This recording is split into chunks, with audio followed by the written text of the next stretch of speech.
Hello and welcome to the Live to 110 podcast. My name is Wendy Myers, and you can find me at live110.com, and you can learn all about my healing and detox program at mineralpower.com. Today we have a special guest, Dr. Roger Washington.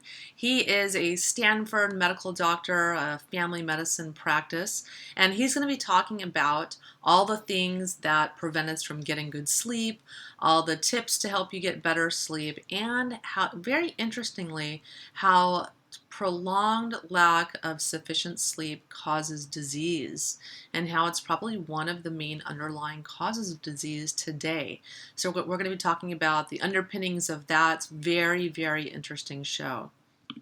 Please keep in mind that this podcast is solely informational in nature. It's if you want to contact your medical doctor before engaging in any treatment that we suggest today on the show. And this program is for entertainment purposes only. God forbid the FDA come after us. So I'm so excited. My supplement Liver Rehab is available on Amazon. I created a line of supplements called Bio Rehab. That's the brand. And the first product is called Liver Rehab. So please go to Amazon and take a look at it. I think it's really, really important to have healthy liver functioning. If your liver isn't working right, it's going to have a hard time detoxing the 80,000 chemicals and dozens of heavy metals that we have in our environment and making proper amounts of cholesterol and breaking down fats, and 10% of the population has fatty liver disease, and we clearly have a big problem with our liver health. And giving it assistance, I think, is really, really important. And that's why I created Liver Rehab and spent several months formulating Liver Rehab. And it's something I take with every meal, and I think that you should too. So go check it out at Amazon.com. Our guest today is Dr. Roger Washington. He's a Stanford Medical School graduate and Academy of Family Physicians Fellow. Roger Washington has answered the question, Doctor, why am I sick, for 30 years. And in his first book, Lack of Sufficient Sleep Matters, Dr. Washington decodes the root cause of illness he discovered in California's Silicon Valley, where sacrificing sleep is the norm. Son of a nurse and hospital attendant and a father of teenagers, Jared and Maya, Dr. Washington chose the all-encompassing medical training of a family practitioner to become a more effective healer, as well as to realize his passion for teaching the principles of illness prevention. Everyone who gets sick wants to know why and what they can do to prevent it from happening. And our guest today is a medical doctor who has spent 30 years decoding the connection between stress, lack of sufficient sleep, and the underlying true cause of illness. Dr. Washington, thank you so much for coming on the show. Thank you, Wendy. Why don't you tell the listeners a little bit about yourself and your background? Right. I'm a family physician. I'm a fellow in the Academy of Family Physicians. I graduated from Stanford's medical school, and for the past 30 years, I've been practicing medicine in the Silicon Valley of the high-tech region in California. And so you practice family medicine in Silicon Valley, where the tech industry culture encourages innovation and entrepreneurial spirit over sleeping. So Right. what did all your clients that were the dot-commers have in common that led them to get sick? Well, when I started off treating patients, like most doctors, I would focus on their illness. I would help them to get better. But my passion became to try to figure out what it was about their behavior. Was it stress? Was it exercise or the lack of it? What were about their attitudes could it be that might be contributing to their becoming ill over and over? And what I learned as a result of talking to these can-do kinds of people here in the Silicon Valley is that there's a cycle of illness. And rather than it being stress, as most people focus on, or genes and germs, it turns out the most critical factor with regard to why people get sick when they do is the lack of sufficient sleep. Yeah. Yeah, and so in your book, Lack of Sufficient Sleep Matters, you illustrate how people will borrow energy by shortchanging themselves when it comes to rejuvenating sleep. So how did you Right. conclude that this is the single most important common cause of people getting sick? Well, as it turns out, it appears when I interview people after their illness, right? They come to see me, I treat them, and in their follow-up, when we can talk about it, what I've found is that the can-do kind of people that I interview talk about the fact that when they have something that there's a challenge or what most people might consider to be a stress, and they make up their mind that they're going to accomplish it, they're going to get it done, something peculiar happens to them. They describe getting a sense of extra energy to get done what they want to do. They feel more confident, more creative, they have more energy to get things done. There's a host of characteristics that happen. But when I ask them, well, are you stressed at that time? They say, well, I'm not really sure what you mean by stressed. I just have to get it done. And it's not just the engineers, single mothers. There are a lot of people. They tend to be the alpha people of the world who, when they make up their mind they're going to get something done, they get extra energy. But I don't think it's extra. I think what they're doing is they're borrowing energy from their immune system because there can be no such thing as extra energy. Energy is not created or destroyed. Does that resonate for you? The Yeah. idea of borrowing energy by pushing yourself to get something done? Oh, yeah, Well, absolutely.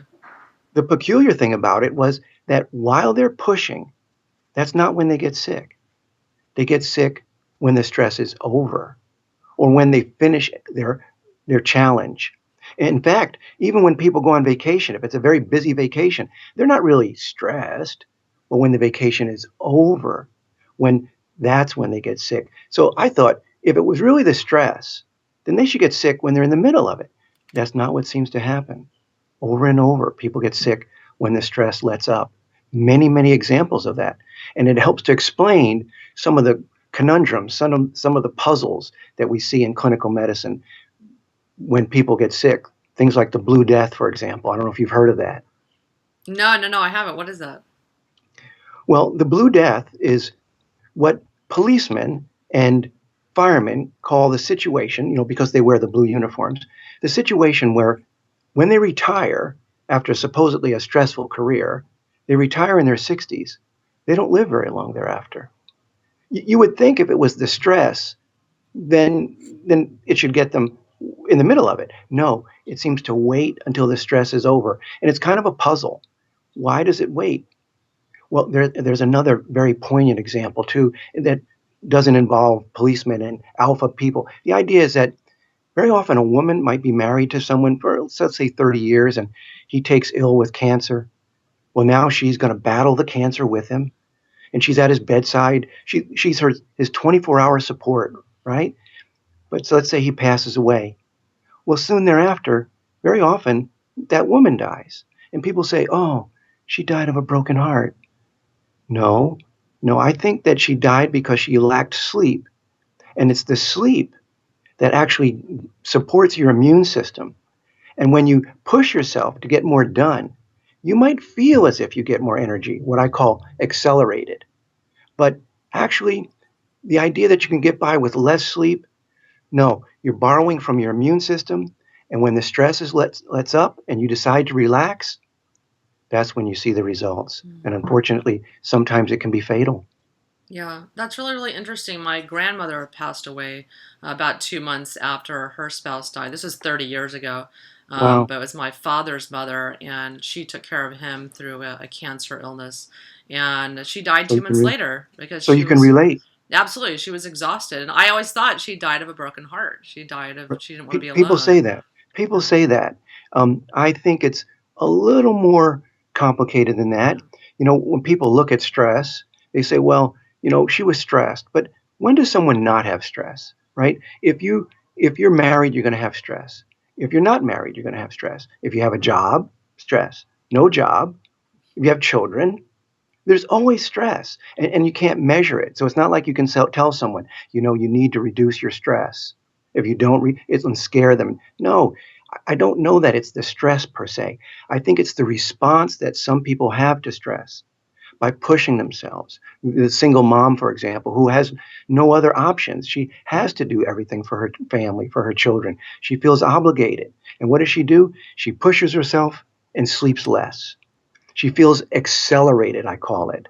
In fact, I'm not sure people understand the accelerated idea, but anyone who's ever had a second wind at night, when they get that night owl experience, that's what I'm referring to when I talk about accelerated. Okay. Yeah. So you identified that these are like high risk traits of hard charging successful people that lead to illness that you Right? identified in your book with the acronym accelerated. Can you explain that a little bit more? Well, sure. Well, for people to understand, it's helpful to recall if you've ever had an experience in life where perhaps you became tired in the evening and but you had something you wanted to do like study for a test or go to a party or anything you wanted to do and decided to stay up instead of going to sleep. And then you get this second wind kind of experience where you get more energy. And when I talk to people about what they feel during that experience, I came up with the acronym accelerated to describe all the characteristics. So the A stands for they feel like their minds are more active and they feel more confident and more creative and they have more energy. And the L stands for they feel like they can get by with less sleep. Oftentimes, if they push themselves through lunch, they don't even miss eating, so they can get by with less food. And the second E stands for entrepreneurial because they have the sense that they can put resources together in a novel way to come up with an outcome that they want to achieve. The R stands for Randy.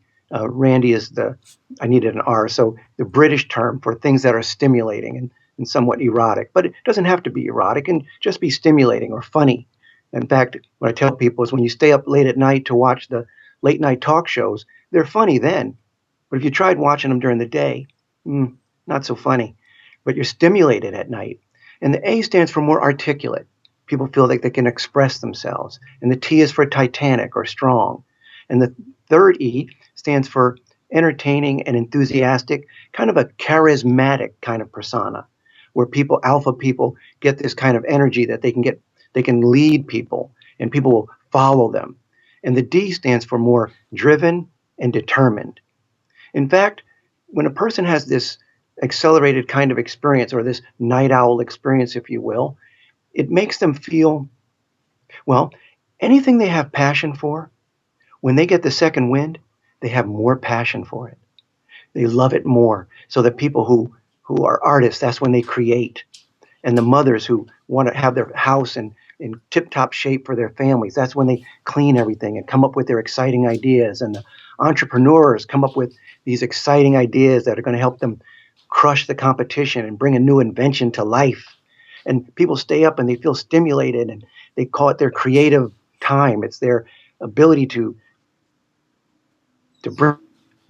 But what goes up must come down. And the next day, they feel out of it. I call it crashed and burn, another acronym. Yeah. But the idea is that the next day, when they try to get up and they say, "Oh, I'm not a morning person," and what do? They resort to drugs like caffeine and simple sugars to get them charged up. In fact, I would say anyone who tells himself, "I'm a night owl," and wants to give themselves that's the impression that that's normal for them, would then have to explain why the caffeine the next day, why the tiredness after lunch that around here we call it food coma. In the evening, people get kind of tired and want their me time and want to sit in front of the television instead of being with their families. I don't know that the nighttime night owl experience is natural. I think of it more as an insomnia that we have as a defense mechanism. That if our ancestors, for example, it was dangerous to go to sleep, right, at 8 o'clock, 9 o'clock when the sun is down, we would have needed an ability to get more energy to survive the night.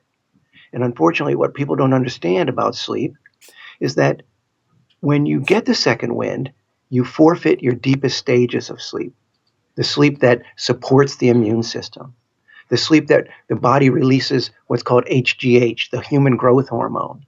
It's why the babies sleep so deeply so they can get that human growth hormone and grow. But when we use the night owl experience, we forfeit it and we get the problem solving sleep where we dream and are easily awakened. So people wonder, well, why do I sleep so poorly when I go to bed late at night?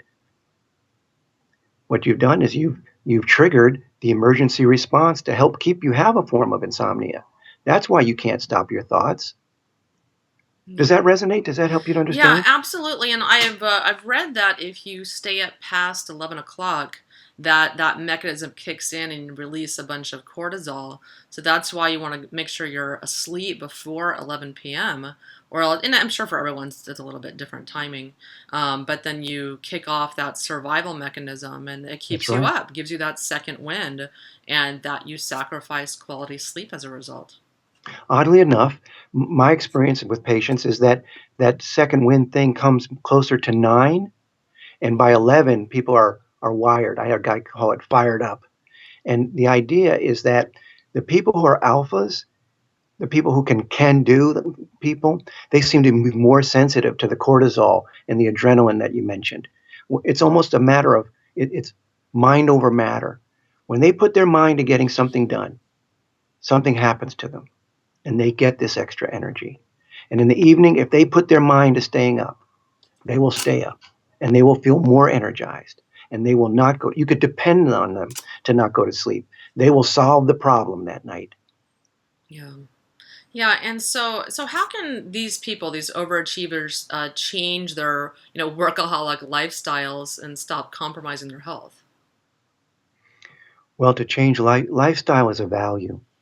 Remember when I said I talked to my patients not only about their behaviors, but I also had to talk to them about their values and their beliefs. So if a person's belief system and their self validation is around how much they can produce, or how clean they can make their house, or what plans they can come up with for their work, or accomplishing some release or new invention, then that's what they're going to put first. And if you put that first, you're going to compromise sleep. That's the way it works. It's natural that when you do more, that you would need more sleep to be healthy. It's intuitive. Every parent knows that if their child has a very busy day, maybe goes to the amusement park or the beach, that evening the child tends to get drowsy earlier than usual, as if they need more sleep to stay in balance with their health. I think it's an intuitive idea that people should take a close look at. What we do as adults is we do more during the day, but then we push ourselves instead of sleeping. We don't give into it. If we got tired in the evening, we'd say, no, it's too early to go to bed. And then what happens? We get that second wind, and it feels so good that we're inclined to say, oh, it's natural. No, I call it my Washington sleep loss principle. And what it means is that when you do more activity, whether it's mental or physical, in order to stay healthy, you need to balance that activity with extra life giving sleep, the HGH, rejuvenative sleep. If you don't, then you're actually energy borrowing and you're going to run what we call a sleep debt. So many people who get by with 7 hours of sleep have basically chosen that as their value. They've chosen that as their preference. It's a mind over matter. They tell themselves, I'm going to get 7 hours and I'm going to keep going. And the brain falls in line and does what you tell it to do. But you're running a sleep debt and it's going to catch up with you later. That's why people haven't figured it out yet. Even the conventional medicine doctors haven't yet realized that it's a result of sleep debt that people get ill later in life. In fact, if I could, I'd like to tell you one of the most interesting examples of it, I think, is the story of Bill Clinton. Bill Clinton, when he was a youngster, when he was in college, he said, when I'm the president, right? Not if I become president, as most people might be inclined to say. No, when I'm the president. He made up his mind. And he was one of the youngest governors ever of Arkansas. And then he became one of the youngest presidents. And he only needed 4 hours of sleep. He outworked everyone. You're not supposed to become president if you're from Arkansas and you have divorce and alcohol in your family. No, he outworked everyone using all the traits of the accelerated, including only needing 4 hours of sleep. He had the best doctors on the planet. He wrote a big book after his 2 terms as president. He went and did a tour to promote his book. And then he did the Democratic National Convention, which was the highlight, perhaps even the culmination of his political career. He was 57 years old. Within weeks, he had quadruple bypass surgery. And he might have died had he not had the best doctors on the planet who were dealing with the illness once it showed up. But my question, if the president of the United States can't depend on the medical doctors and the conventions we have now to preserve his health and prevent him from getting sick, what hope do the rest of us have? No, I'm asking people to look at their own lives, to look where they are energy borrowers, and to use what I call the sick questions in my book to help them realize, do their illnesses when they get sick, do their headaches, do their flus come after a period of doing more activity with too little sleep? And then when they slow down, is that when you become sick? Because that would be your warning. And I think Bill Clinton gave us a very poignant example. Yeah, and so you're saying that we're borrowing energy from our immune system. So Right? obviously doing this night after night after night is going to be really problematic. So what are some of the most common illnesses that you found in your research, common illnesses and diseases that are caused by this, consecutive prolonged lack of sufficient sleep? Well, there are many diseases that relate to lack of sufficient sleep. But let me tell you one of the ones that's interesting that helps people understand how this process works. It's the hangover, right? So a person will have alcohol, usually in the evening. And what? Alcohol is usually a sedative, but for some people, they find it activating. And if you think about this, the characteristics of accelerated, they become more talkative. They become the life of the party. They're having a great time. But we all know that alcohol ruins the quality of sleep. No one ever passed out from alcohol and woke up feeling refreshed. So alcohol ruins sleep architecture. So even though they pass out the next morning, what I'm saying is that that's when they become ill, when they slow down as a result of the lack of sleep. And when the person wakes up, how do they feel? They feel as if the light is too bright, as if the sound of the clock on the wall is too loud. And what they want is the body is trying to drive them to get away from people, get away from noise, find someplace dark, pull the covers back over your head, and go back to sleep. Because that would be the antidote. The idea is that the cause is lack of sleep and too much activity, and the treatment would be to pay back your sleep debt that you built up. But the person got up too soon for whatever reasons, and they were not in a position to be able to function. In fact, the hangover is very much like the people who wake up after doing the night owl experience, right? Where they stagger to the coffee pot and everything bothers them and they're a little irritated until they have their drug that helps pick them back up and accelerate it again. Yeah. That's one of the experiences that lack of sleep causes. The other idea is that lack of sleep triggers certain metabolic activities. In other words, insulin resistance, which is what causes people to become fat and eventually causes diabetes. Insulin resistance is the way the body responds to emergency in order for you to survive by becoming fat. If we were prehistoric kinds of people and there was a real life-threatening emergencies around us, it's the fat people who would survive the longest.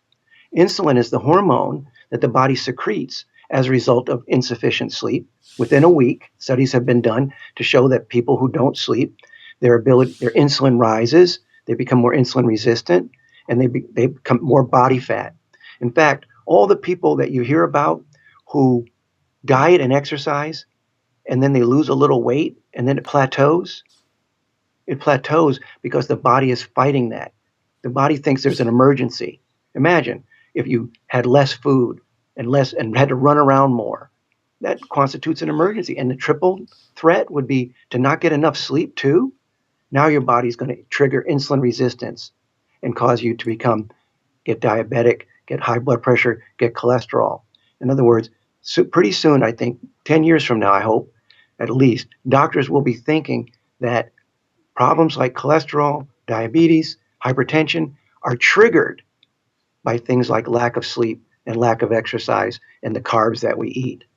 So I think that when people start to look at their own lives, in fact, and where they became ill, very often we find it's lack of sleep in the period of time preceding the illness And that caused it. How long does it take for that whole process to occur? I'm sure for everyone it's different, but so how long does someone need to go with, insufficient sleep before those metabolic processes begin happening that promote the blood sugar and insulin resistance, diabetes, et cetera, et cetera? There are some gene studies that suggest that one night of poor sleep causes changes in our genes to trigger the kind of metabolic changes we're talking about. In other words, the body is designed to adapt and survive. And sleep is one of the things that we need. The only thing we need more than sleep is air. When you don't sleep enough, it immediately triggers changes. One of the studies that's done is depriving college students of sleep for a week and then checking their glucose changes and in response to a meal. And you can see that there's glucose tolerance test changes within a week. But as little as one night, you can see the difference in metabolic changes and and certainly in how a person feels. It's just that we go into denial and tell ourselves we're still okay. Yeah, I definitely notice that myself. If I have one night where I just don't sleep well for whatever reason, I notice the next day I want to eat more. Like that insulin is lowering my blood sugar, and that's making me, just prompting me, just without even being aware of it, to eat more. And it's Right? because that insulin that I'm storing that fat and storing more Exactly. calories. It's a vicious cycle, and If but you very subtle, you know. If you think of it that way, you recognize that lack of sleep triggers your body to go into an emergency mode. It goes into emergency mode that night and gives you more night owl energy. It makes you feel more on alert. It makes you feel more anxious. It makes you wonder what's out there in the dark. Small children lay in bed and think about what's under the bed and what's in the closet. They become fearful, and then they won't go to sleep. They're back out in the living room wanting to make excuses. Can I have more water? Yeah. And it seems insane. What's going on with you? Right. They've triggered the reflex by staying up too late. And adults, we don't lay in bed thinking about what's under the bed. We think about the big problems, the money, our jobs, our relationships. And we mistakenly think that those thoughts are what's keeping us up. No, those thoughts were triggered by your staying awake too long and triggering the emergency response of insomnia and night owl experience. And it's so strong you are not going to shut it down just by thinking about sheep or relaxing your toes. It's designed to keep you awake. It's very powerful. And so what is the best time to go to sleep? What's the best time to go to bed? When you first feel drowsy and the sun's going down, nothing could be more natural. Every mother knows. You watch your children. They have a big day and they start to feel a little tired. They yawn. It's time to go to bed. And they're going to protest, but mom, it's early.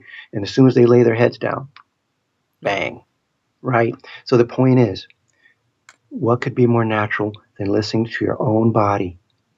And when it tells you to go to sleep in the early evening and you start to feel a yawn, it can only mean one thing. Your body's not lying to you. It's time. If you were in tune, if you loved sleep, if you love the way you feel in the morning when you wake up feeling refreshed and ready to go without an alarm, no food coma in the afternoon, then you'd listen to your body. And if you exercise that day, it's going to come early, isn't it? If Yeah. you do big exercise, it'll come even earlier. In fact, I've been telling my clients, if you want to lose weight, listen to your body. Go to sleep when you first feel tired after that exercise. Think Yeah. about it. Everybody's giving credit to the exercise. You're on that treadmill for what, 30 minutes? What's it say? 400 calories? That's not even a cookie. That's supposed to make you lose weight? No, what it does is it makes you sleep better that night. Sleep is doing the heavy lifting, and exercise is getting all the credit. Yeah, I have my clients that tell me that they're trying to lose weight and they wake up at 4:30 in the morning to get to the gym before they have to be at work at 8 or 9 a.m. And I know they're totally, shooting themselves in the foot because you're not going to lose weight by sacrificing sleep. It's just the exact opposite of that. That's why a lot of chronic exercisers find that they're spinning their wheels. They're like a hamster on a wheel, just going, going, going, and they don't make any kind of progress because It's they're so true. sacrificing sleep. So true. Yeah.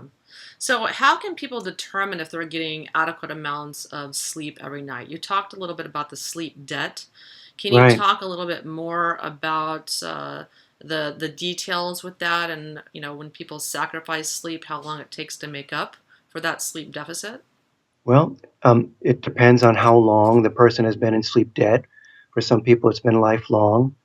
But to help people understand this whole mechanism, I suggest that they look back on their own lives, perhaps when they've come home from college, or when they were young and they lived in their mom's house, and they knew that they'd built up some sleep debt. Intuitively, they know they'd not slept well the past few nights, and they give themselves permission to get some sleep. And they tell themselves, I'm not getting up tomorrow. That's how it starts. It starts with the power of suggestion, the power of intention, what you believe. And if you tell yourself, okay, tonight I'm going to get good sleep, then the next day when you wake up, you'll look at the clock and no, I'm going back to sleep. And then you'll sleep more. And then you might wake up again, because that's the cycle. We wake up every 90 minutes or so, and we can go back to sleep. And then you don't have a shred of doubt or shred of guilt when you're 19 and living in your mom's house, and you sleep again. And then you might wake up after noon and you feel great, and you paid back your sleep debt. The next night, if you did it the same way, you wouldn't sleep till noon. You might wake up at 10:30 or 11 o'clock. That means you've been paying back some of your sleep debt. And the more often you do it, the better you'll feel. The people that go on vacation, they claim that they're tired and they feel stressed because they're at work. But if you ask them how they feel their first day of vacation, not so great. But you ask them on the third and fourth day of their vacation, after they've had a chance to pay back their sleep debt, then they start feeling better. All right, the idea is that when you give yourself permission to pay back your sleep debt and sleep all you can, this concept that people can sleep if they're lazy, it's not true. If that were true, we'd have people in jail sleeping their life sentence away, right? No, you can't sleep just because you want to. You have to need it. No one would go into a baby's room and wake her up and say, oh, I think the baby slept too much. No, that baby's sleeping because she needs it. She needs it to grow. We don't need it to grow as adults, but we need it for rejuvenation, to support our immune systems. We need it for the HGH release that keeps us healthy, right? So the idea is getting as much sleep as you can when you can. So paying back on the weekends is one way of doing it, or when you're on vacation. But the idea is you have to give yourself permission. You have to value sleep, and then your body will fall in line. So, is there any risk of getting too much sleep? Can you get too much sleep? It's interesting you say that. There are people who worry about it, and when I've talked to them, they worry about it because they say, sometimes if I sleep more, it makes me more tired. Is that the kind of phenomenon you're talking about? Yes, absolutely. Okay. Well, let me say a word about that. When I ask people about their sleep experience, I have to remind them that very often there's been some time in your life where you told yourself to wake up at a certain time. You set the clock, it was important to you, and a minute before the clock went off, you woke up. You looked at the clock, turned it off, and took care of what you thought was important. That suggests you can control the way you sleep with your thoughts. There's no doubt about it.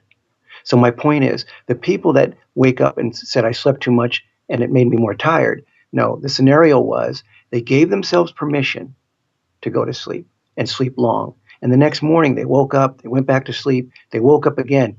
Then their guilt kicked in. They looked at the clock, they saw it was 9 o'clock, and they said, oh no, I have to get up. And the brain says, boss, you told us we could sleep in. We just woke up to make sure we were safe. Now, are you sure we need to get up? Oh, I got to get up. I can't sleep the whole morning away. And now you're discombobulated because you reneged on your original promise. If you did it the way we originally talked about, where if you feel like, oh, I could sleep some more, then go back to sleep. Sleep as long as you can. Then you won't feel tired. Here in the Silicon Valley, we say if you defrag your computer, if you push that button, you have to wait till it's over. You can't just reboot it just because you think it's been enough time. And that's what people do. They think they can renege on their promise to sleep in the morning because their guilt sets in. That's why they wake up feeling tired. My colleagues in medicine say it's because they woke up in a different sleep cycle. I don't agree. I think that most people have had the experience that at least one time in their life, without guilt, they slept as long as they can. They did the natural thing and they woke up refreshed. No, no one can sleep more than you need. It's impossible. Yeah, that's a really good point because I always try to tell my clients to sleep for 8 to 10 hours a night, and they just can't even believe I'd want them to sleep that much because it's so, counterculture to our, work till you drop kind of mentality in the United States. But people do, especially if they're not well. They have chronic health issues. They're fatigued. They have been for years or even decades. You need to sleep more, even if it's 10 or even 12 hours a night. I have some clients that sleep for 12 hours a night and they feel very guilty. But I think it's You very, shouldn't. yeah, I know they need it. You absolutely need it. If your body's sleeping that long, your body needs it. And I really like what you were saying about beliefs, because your beliefs about sleep, because I have a lot of clients that believe when they go to sleep, they're not going to sleep well. They know that they're going to just repeat what has happened night after night after night, that they're going to go to sleep. They're just going to lay there. They're not going to be able to go to sleep. They're going to have anxiety and they're going to get a crappy night's sleep, just like they did the last 2 years. So, can you talk a little bit about beliefs and sleep? I have an expression that I learned from George Clinton, and George Clinton in one of his lyrics said, "You gravitate towards that which you secretly love most." And the people who like walking around telling me and you about the fact that they wake up every night at 3:27. I wake up every night at 3:27. It's the most amazing thing. I wake up at 3:27. Yeah, sometimes not 3:27 exactly, but usually about 3. Yeah, of course you're going to wake up. We talked about that. You can program yourself to sleep. The people that sleep well love sleep. They don't fight it, and they're confident they're going to wake up in the morning feeling refreshed. Those are three of the characteristics that Dr. Bill Dement characterized the people who are the best sleepers. They believe that they're going to sleep well. They know they're going to sleep well. The people who walk around thinking, well, I'm not going to sleep well. Yeah, that's right. You keep telling yourself that. That's what's going to happen.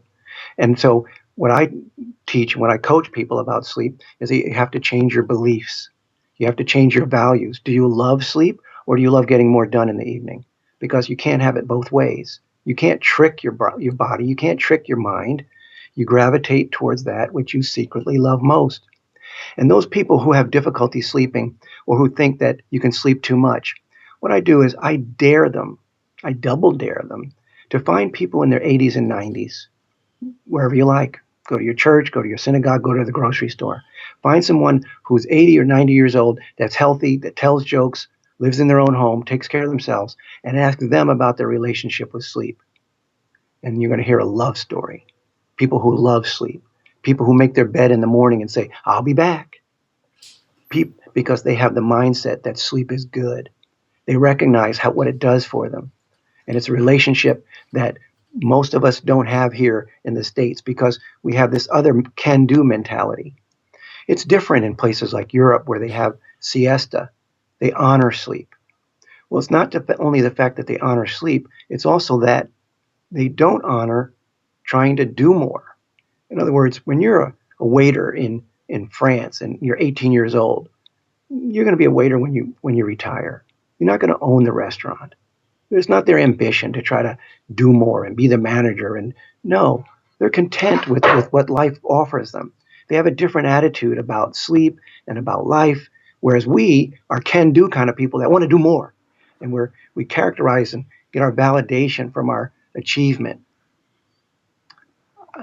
Well, if that's your value, it's going to interfere with your sleep and it's going to cost you your health.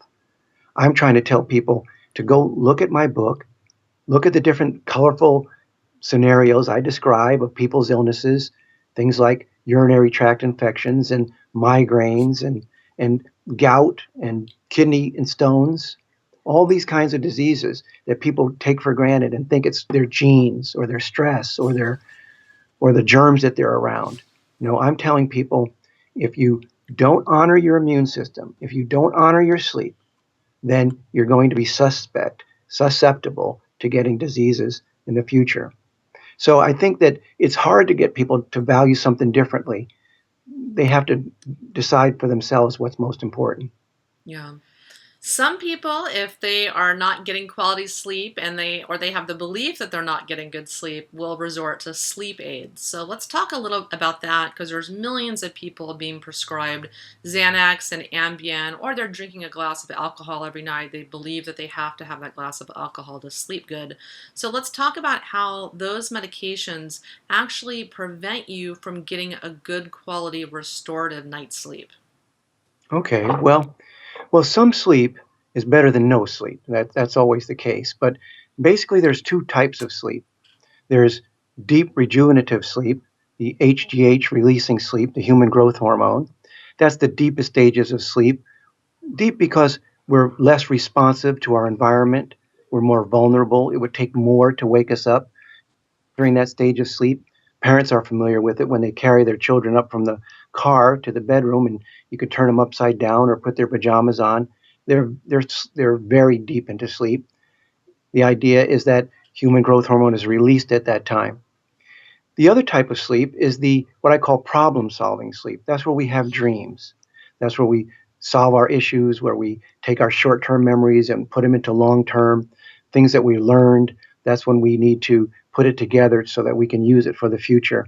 We tend to have the problem solving sleep after midnight. We tend to get our deep sleep before midnight. It's critical to life, it's critical to health. So the body knows to do the critical maintenance first. And the idea is that very often we miss our opportunity to go to sleep by pushing ourselves to stay awake for whatever reasons. And then we lay in bed with those anxious thoughts that I talked about earlier. And then we try to use different tricks to get ourselves to go to sleep. But even still, we're not going to get the best sleep we can. Very often, people will try to use melatonin. Melatonin is designed to be weak. Melatonin is the natural hormone that comes out of the in the body at about 9 o'clock that helps us go to sleep. But if there was an emergency, we can easily override it. And also, if there's light, we're not likely to go to sleep for melatonin. Other things that people do are to use things like alcohol, as you mentioned. And alcohol, maybe a little bit of it might help to ease our way into sleep if we have just a small amount, but more than two drinks certainly is likely to, as it's being metabolized, it ruins the quality of sleep. Furthermore, the sleeping medications like Ambien or Xanax, these are the benzodiazepines and the similar medications, they're all in the same family as the alcohol, really. So they tend to help us to fall asleep, but they interfere with the architecture of sleep to some extent. So it sacrifices some of the deepest sleep, and we get more of that problem solving sleep. But again, some sleep is better than none. I suppose if a person used a sleep aid rarely, or maybe once a week or twice a week, they're probably not going to get in trouble with it. But actually, you can become psychologically dependent on it as well as physically dependent on it. It changes the chemistry in your brain. It interferes with your how you feel the next day. It's not a particularly good idea. There are other ways to get in tune with your own body. But I suppose if it was an emergency, you needed to sleep, you're on a plane, for example, those kinds of things, then maybe one of the sleep aids might be appropriate. And what about sleep supplements? I'm a fan of these just until people can kind of get their sleeping situation resolved and maybe reduce their stress and get their head around doing that and improving their sleep environment and their sleep habits. I'm a fan of some sleep supplements that can be helpful, but melatonin is interesting because melatonin's used to help people fall asleep. That's Right. the key with melatonin. A lot of people don't make enough because they have gut issues or amino acid absorption issues, whatnot.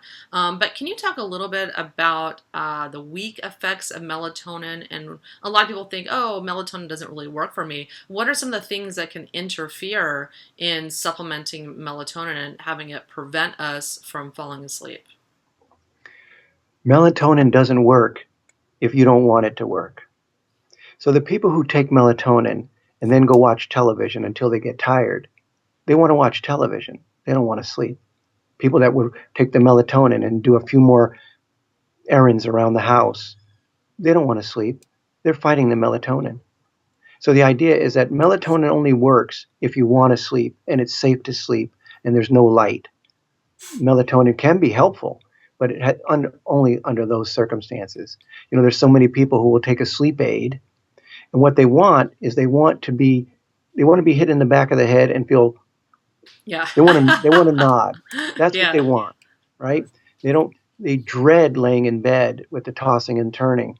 So they take the medication or Ambien, if you will, and what happens is they start doing things around the house. Basically, what they're doing is practicing fighting the Ambien. Instead of taking the Ambien and then learning what it feels like to start to get drowsy, and then welcome it, embrace it, they fight it. And that's the main thing that prevents people from being able to benefit from the sleep aids they do use. Because melatonin is really weak, right? Isn't it meant to be Right? overridden? The mechanism is meant to be overridden. That's right. The melatonin allows us to stay in the primary operating system. Melatonin comes out at about 9 o'clock in the evening and helps us to shut down. If, however, we have some overriding reason to stay awake, our body presumes that there must be an emergency.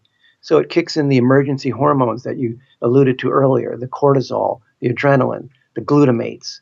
The glutamates they're brain transmitters that are designed to not only keep you awake, they're designed to make you anxious and fearful and what if kinds of thoughts.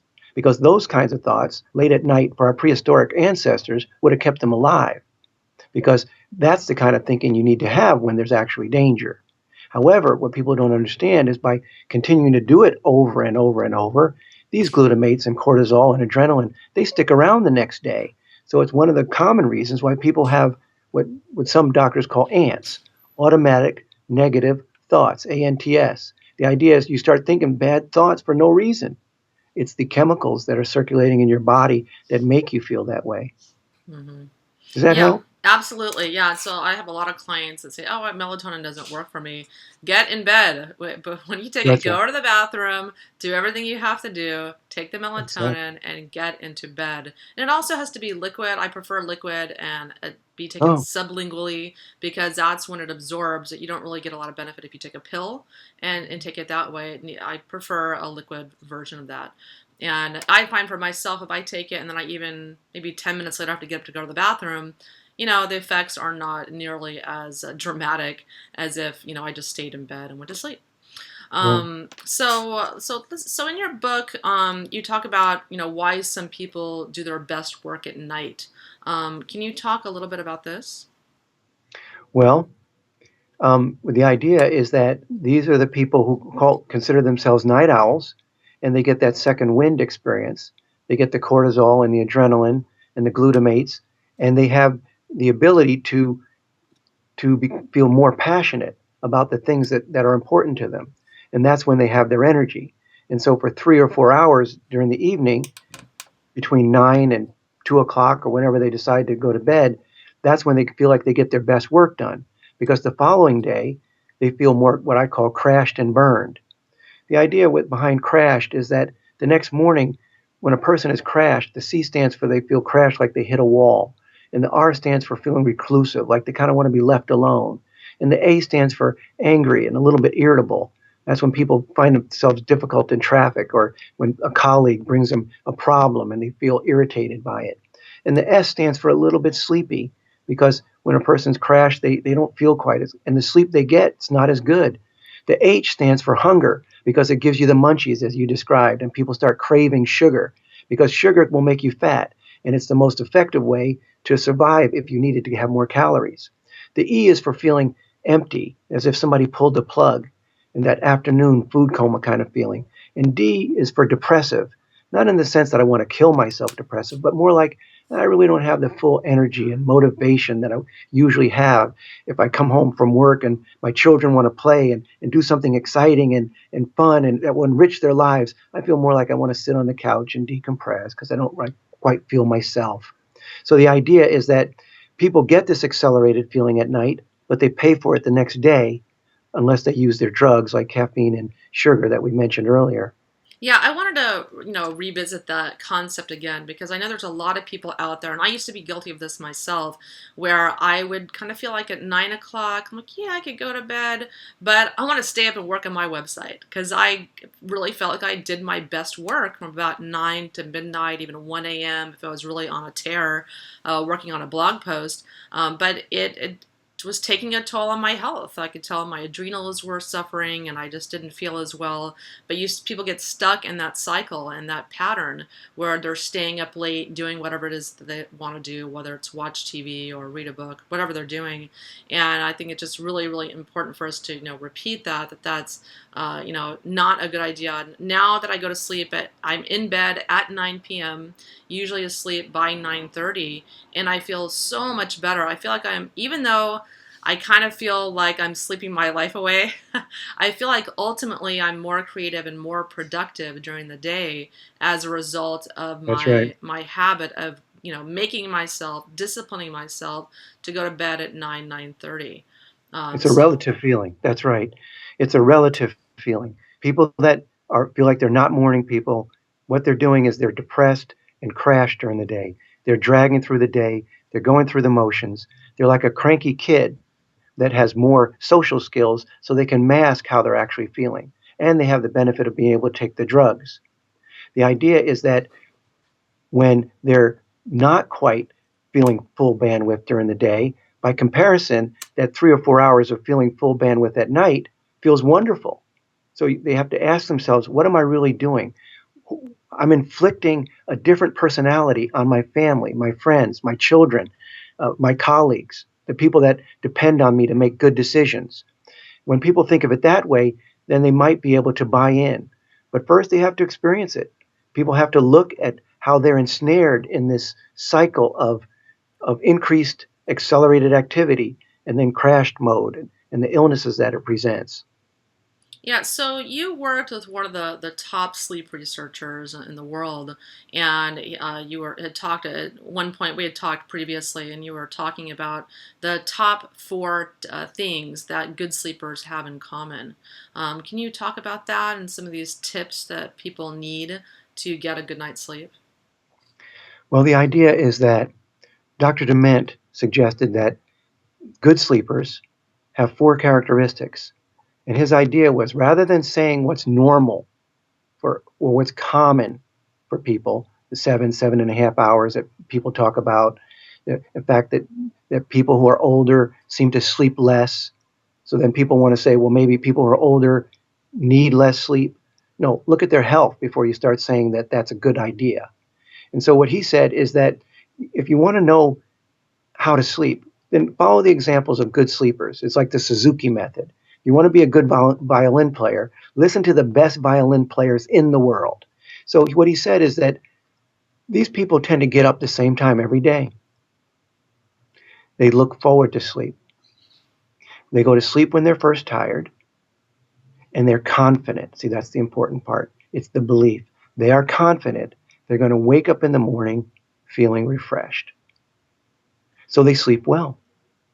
And I think that people, if they decide that they want to be a good sleeper, they have to adopt that set of values. The waking up at the same time, it's because they listen to their body, so they're in tune with what their body needs. They go to sleep when they first feel drowsy. They make up their sleep debt. It's usually only 8 hours. So they wake up about the same time each day. And once again, I suggest that if you find somebody who is old and healthy, you're going to find someone who does it that way for whatever reasons. And so, say someone they go to bed early, right when they're tired, they go to bed at 8 or 9 p.m., and then maybe 4 hours later they wake up in the middle of the night, and they still have 6 hours before they have to get up at 6 a.m. or what have you. Is it okay to wake up in the middle of the night and get up and do something, or should you just lay in bed and just tough it out? No, I don't think there's any reason to tough it out. The scenario you described, there's 6 hours left before morning. They could easily get up. There are some people that they describe having creative hours during that 2 hours. They go back to sleep and have what they call a second sleep, but they got 8 hours total. Mhm. That's the issue. The issue was that they tried to stay in sync. Very often, what happens is if we decide that we need to solve a problem, That's our love. That's what we designate ourselves to do. Well, it's quite likely we might wake up in the middle of the night having solved that problem and write it down, and then go back to sleep the next morning to enjoy the fruits of our labor, so to speak. So it wouldn't be unusual. It's not detrimental. The key is that they get the 8 hours of sleep. Excuse me. They get the hours of sleep they require to pay back their sleep debt. Okay, great. Very good. Yeah, so I have a question I like to ask all of my guests. What do you think is the most pressing health issue in the world today? The most pressing health issue has to do with our values and our sleep. Because what we're going to find here in our country, we're spending more and more money every year of our gross national product towards healthcare, and our health is not getting better. It's not going to get better until we learn to value what's important, to value sleep. It's important to to produce things, to invent things, but it also is important to stay in tune. When we see in the world places like India, India has diabetes now. It's become epidemic. It's become an epidemic in the cities. You don't go to villages in India and find diabetes because people in the villages, they live according to their body's biological clock. They go to bed early, they get up early. They work hard each day.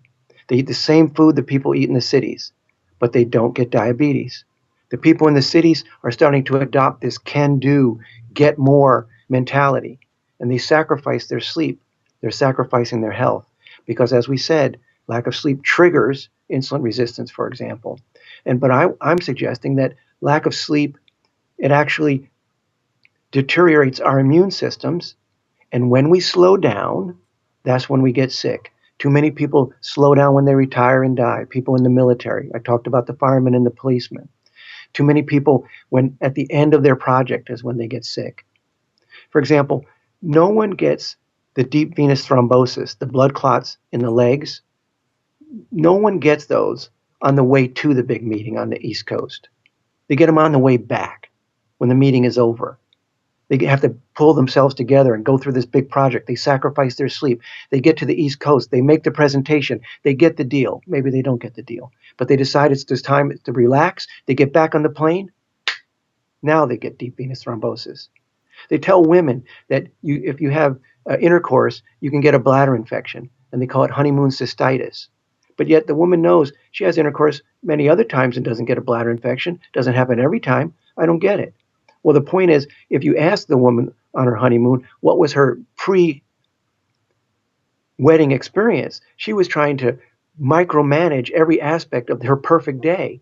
And she was pushing herself. She was doing her work. She was calling her mom on the phone. She was calling the event planner. She was taking every care of everything that had to be done. But then when she decided to relax and then she had the intercourse, that's when she gets the bladder infection. People have kidney stones.